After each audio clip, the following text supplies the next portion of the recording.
every artist that is trying to define any sort of a successful career in the music business from the standpoint of developing the right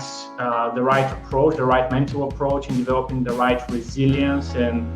mentality towards just understanding the concept that success in the business is really, in my personal opinion, is a matter of adaptation and adjusting your career to the specifics that you're presenting. So in this case, I see many bands that are struggling to not just to perform their usual activities, but to operate in general.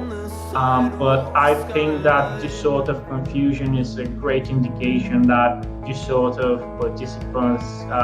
don't have the right approach to developing any sort of a career in first place anyway. Because at the same time I see many artists that are trying to see what sort of characteristics that they're presented with at the moment, and they're trying to take advantage of them and to organize their career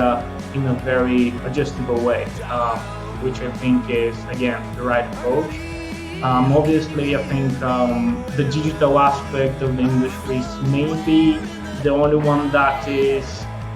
I wouldn't say thriving, but it certainly can be developed the case that there's some benefits that the digital performance of an artist right now is maybe, undertaking some sort of a progress, and especially when it comes to maybe low to mid-level artists and artists in the independent sector.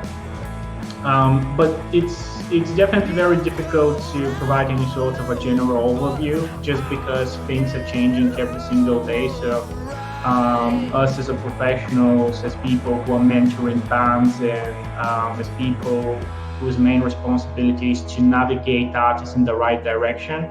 it's a very complex situation, just because we don't know what we're operating with on a daily basis, and hence we have to be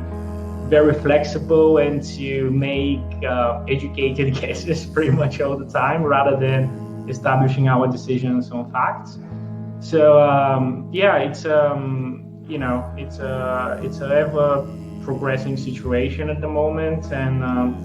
there are certainly negatives, but I think the most important thing for any music industry participant is to try to concentrate and see what are the ways for them to benefit and move forward. I can take that one, Hristo. There's the unsigned independent artists who collect 100% of their revenue,